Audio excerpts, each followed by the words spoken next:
bhogaṃ karma samādhiṃ va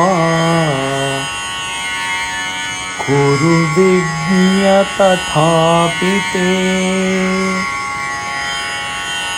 cittaṃ nirastasarvāśamatyarthaṃ rocayiṣyati.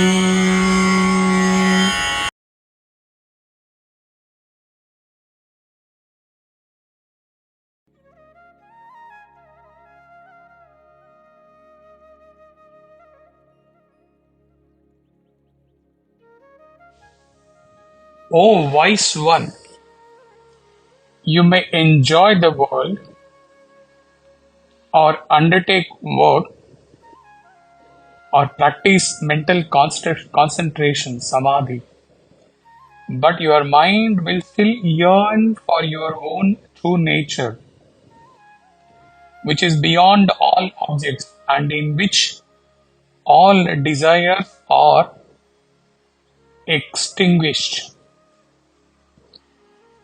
For a change, we will base today's talk on this verse wholly on Chinmaya's commentary, because it is a very beautiful commentary on this talk. Let us see if something other than comes from within, let it flow. The commentary is like this. The very fact that every man is impatient with his desires and wants to fulfill them shows the inherent demand of the human mind to end desiring and go beyond it. The mind getting restless for the possession and enjoyment of an object is called mind desiring for that object. This condition of the mind invites tremendous disturbances and drags the individual away from his real nature of peace and tranquility. Confused and confronted, the individual ego struggles hard to accept and possess the objects of his desire. When he thus fulfills the desire, there is a burst of peace and joy, and a foolish individual attributes the sense of satisfaction experienced in him to that object gained. Unquote. For those who were blessed to take up the first Satyam Jnanam Anantam Brahman session given in 2012, they may not recall exactly, but now when few lines pours from within, they can correlate to this part which was covered in that SJAV session.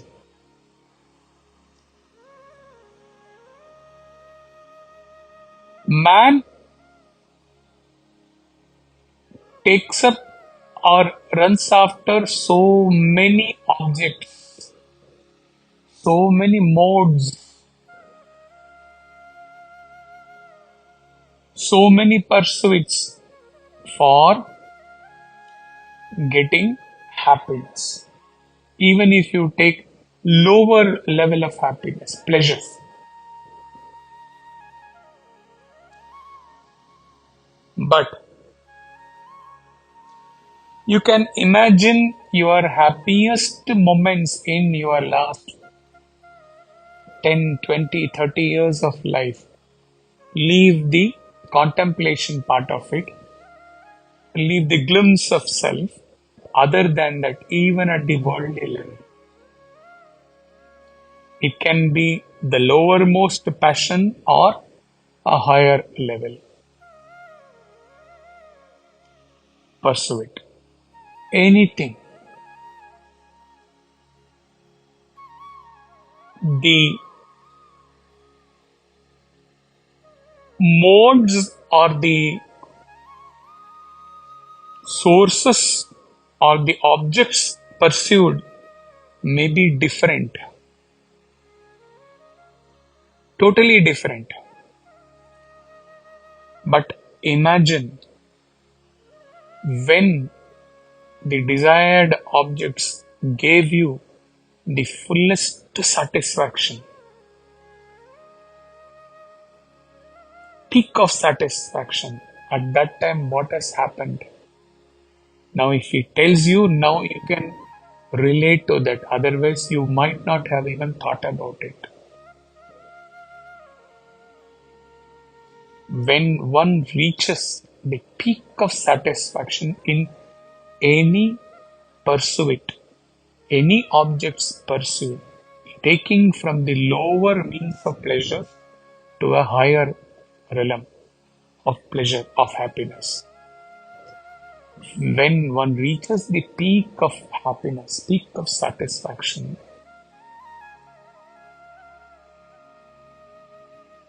the mind rests.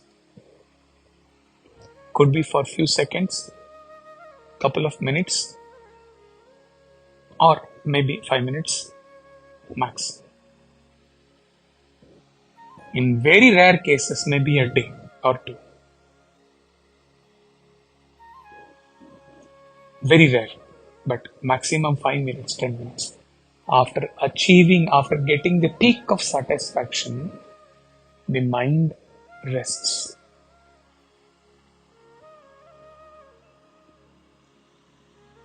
What has happened at that point of time? After getting the peak of satisfaction, for a brief, momentless moment, for a few seconds, a few minutes, you have contacted, communicated, and you have experienced your inner self, which is the reservoir of joy and happiness. You have got the glimpse of joy from within.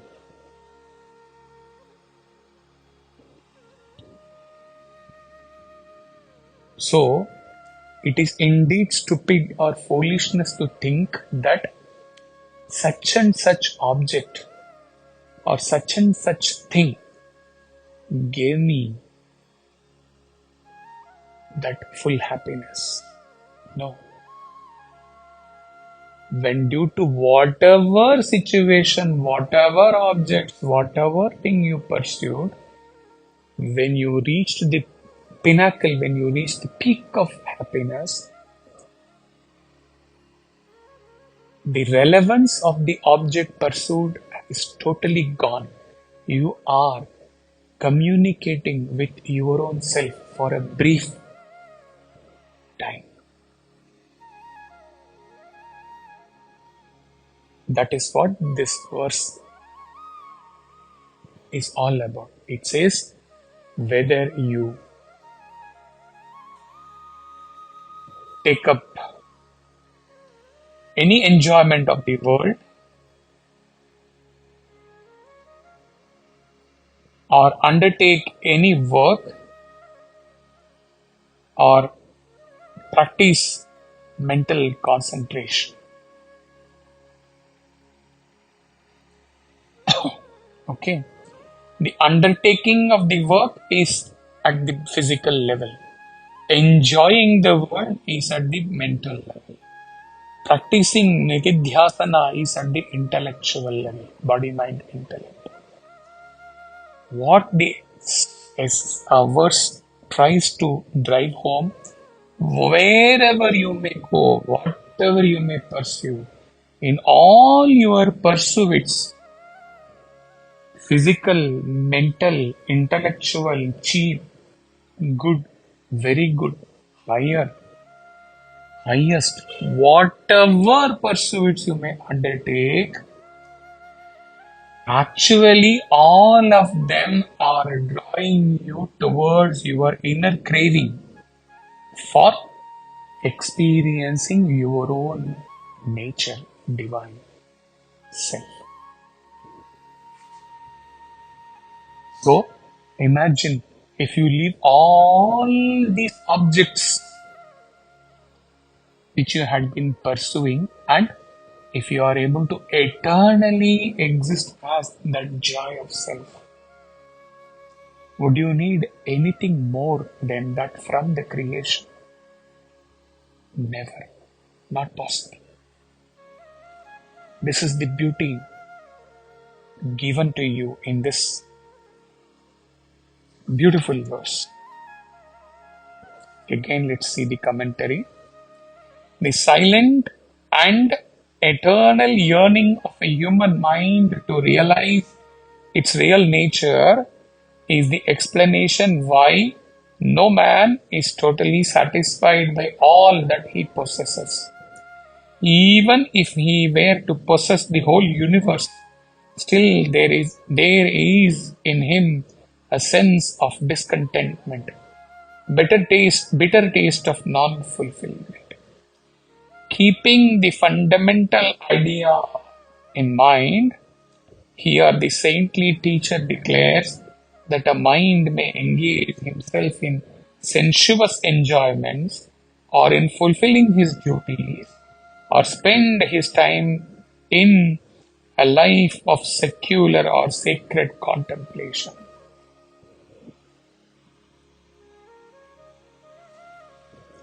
It is only echoing whatever has been given to you, what flowed from within just a minute before. So it adds to that by saying that why you are never ever satisfied for your entire life with one object, one relationship, one pursuit, other than self-realization goal, mumukshatva, all other things. You imagine from your childhood till one thing has never given you this was also dealt elaborately in that Satyam Jnanam Anantam Brahman session.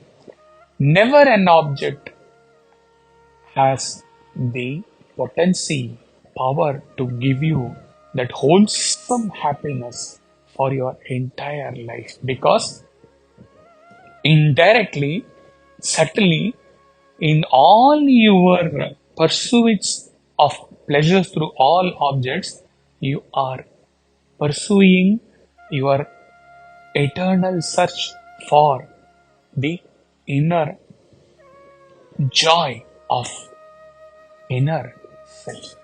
That is why outer objects are not able to give you that eternal joy ever. Beautiful verse, beautiful essence for a very deep contemplation. Hari Om Tat Sat.